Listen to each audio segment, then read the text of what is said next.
हाल ही में भारत की वित्त मंत्री निर्मला सीतारमण ने वित्त वर्ष 2025 से 26 के लिए बजट पेश किया, जिसमें रक्षा क्षेत्र के लिए 80,000 करोड़ रुपए का आवंटन किया गया है। ये पिछले वर्ष की तुलना में लगभग 9% अधिक है, जिससे भारत का कुल रक्षा बजट बढ़कर 78 अरब अमेरिकी डॉलर हो गया है। हालांकि कई विशेषज्ञों का मानना है कि यह राशि भारत की सुरक्षा आवश्यकताओं के लिए पर्याप्त नहीं है। विशेषज्ञों के अनुसार भारत को अपनी सैन्य क्षमताओं को मजबूत बनाए रखने के लिए कम से कम 100 अरब डॉलर के रक्षा बजट की आवश्यकता है, क्योंकि देश को चीन और पाकिस्तान दोनों से संभावित सैन्य चुनौतियों का सामना करना पड़ सकता है। ऐसे में सवाल उठता है कि मौजूदा बजट वृद्धि से भारत अपनी सुरक्षा रणनीतियों को कितनी प्रभावी रूप से लागू कर पाएगा। रक्षा बजट के भीतर विभिन्न क्षेत्रों में आवंटन पर नजर डालें तो इसमें सैन्य आधुनिकीकरण, अनुसंधान और विकास और स्वदेशी रक्षा उत्पादन को प्राथमिकता दी गई है। इसके अलावा वैश्विक रक्षा बाजार में भारत की उपस्थिति लगातार मजबूत हो रही है और वर्तमान में 90 से अधिक देश भारतीय हथियार और रक्षा उपकरण खरीद रहे हैं।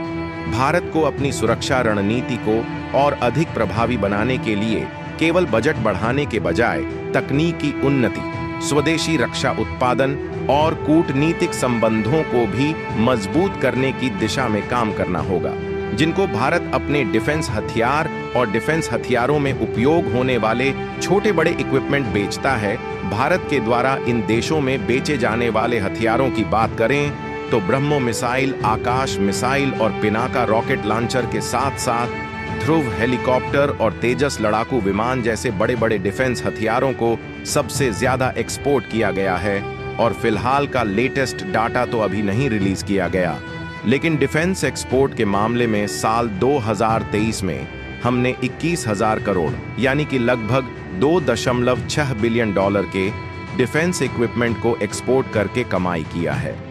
और इस साल भारत जिस तेजी के साथ आर्मेनिया और बाकी के देश के हाथ में डिफेंस हथियारों को बेच रहा है, इससे यकीनन कहा जा सकता है कि जब भी डिफेंस एक्सपोर्ट का लेटेस्ट आंकड़ा आएगा, हर साल की अपेक्षा यह काफी ज्यादा होने वाला है। इस बात में दो राय नहीं है।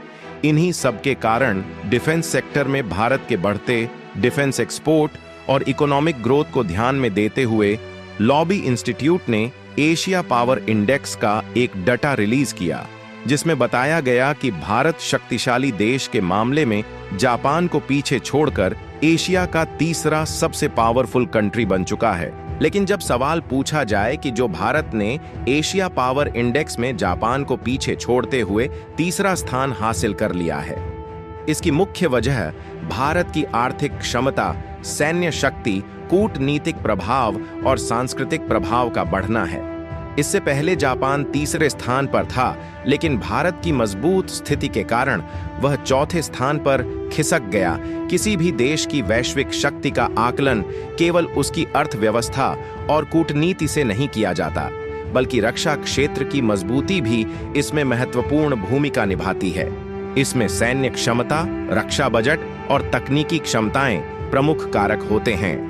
हाल ही में भारत के रक्षा बजट को लेकर सवाल उठाए जा रहे हैं, क्योंकि 2025 के लिए आवंटित रक्षा बजट से आवश्यक सैन्य शक्ति को पूरी तरह मजबूत करने में कुछ चुनौतियां बनी हुई हैं।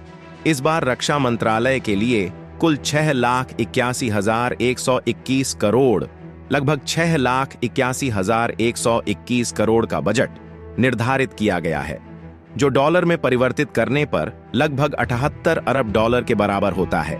हालांकि यह एक बड़ा बजट है, फिर भी कुछ विशेषज्ञों का मानना है कि भारत को अपनी सुरक्षा आवश्यकताओं को पूरी तरह पूरा करने के लिए अधिक संसाधनों की आवश्यकता हो सकती है। भारत को अपनी सैन्य क्षमताओं को बढ़ाने के लिए न केवल बजट में वृद्धि करनी होगी, बल्कि स्वदेशी रक्षा उत्पादन, आधुनिक तकनीक के विकास और रणनीतिक साझेदारी को भी प्राथमिकता देनी होगी, ताकि वैश्विक स्तर पर अपनी स्थिति को और अधिक मजबूत किया जा सके। यानी कि देखा जाए तो इतने से तो हम F-35 फाइटर जेट घातक मिसाइल्स और बाकी के डिफेंस हथियारों को लेकर सब कुछ खरीद सकते हैं। लेकिन रुकिए, यह 680,000 करोड़ रुपए का अमाउंट केवल डिफेंस इक्विपमेंट खरीद के लिए नहीं है, बल्कि इसका एक बहुत बड़ा हिस्सा करीब 490,000 करोड़ रुपए केवल रिवेन्यू एक्सपेंडिचर के लिए है, यानी कि जवानों की सैलरी हो गई और उनकी पेंशन हो गई, इन सब में खर्च हो जाएगा। इसके बाद केवल बचता है 90 लाख करोड़ रुपए, यानी कि करीब 2 लाख करोड़ रुपए डिफेंस एक्सपेंडिचर के लिए कैपिटल बच रहा है। और जो भी रिसर्च करनी है, जो भी पैसा डीआरडीओ को जाएगा और बाकी की डिफेंस कंपनियों को जाएगा, और हमें जो नए फाइटर जेट खरीदने हैं, साथ ही बाकी के जो हथियार खरीदने हैं, उन सबको हमें इन्हीं 2 लाख करोड़ रुपए के अंदर ही मैनेज करना पड़ेगा। इतना ही नहीं, बल्कि इसी 2 लाख करोड़ रुपए में नेवी, एयरफोर्स और थल सेना के लिए जो भी टेक्नोलॉजी और बंदूक जैसे छोटे मोटे हथियार लेने हैं, इन सबको इसी में लेना पड़ेगा। और देखा जाए तो नए हथियारों के खरीदने की तो बात छोड़िए, हमारे पास ज्यादातर एयरफोर्स के जो फाइटर जेट है वह रिटायरमेंट पर पहुंच चुके हैं और उनके मेंटेनेंस की जरूरत है। यानी कि कहने का मतलब यह है कि इसी 2 लाख करोड़ रुपए से कम के बजट में इन सब कामों को करना है। वैसे तो टोटल बजट देखा जाए तो पिछले साल का 6,21,000 करोड़ था और उसकी तुलना में इस बार का बजट करीब 9% ज्यादा है। लेकिन जिस हिसाब से भारत को डिफेंस हथियारों के आधुनिकीकरण और नए डिफेंस हथियारों की खरीद की आवश्यकता है, उस हिसाब से यह बजट बहुत ही कम बताया जा रहा है और दावा किया जा रहा है कि भारत को इस स्थिति में कम से कम $100 बिलियन का सालाना बजट केवल डिफेंस सेक्टर को सौंपना चाहिए। लेकिन जब भारत की ओवरऑल इनकम और चारों ओर भारत सरकार के एक्सपेंसेस को देखा जाए, तो भारत ने जिस लेवल पर डिफेंस के लिए बजट एलोकेट किया है, इससे ज्यादा बजट पास भी नहीं किया जा सकता था, क्योंकि हमें अपनी इकोनॉमी को भी ध्यान में देने के लिए सड़कों और पुलों का निर्माण करना है। रेलवे से लेकर ट्रांसपोर्टेशन तक को शहरों से लेकर गांव तक और भी ज्यादा बढ़ाना है।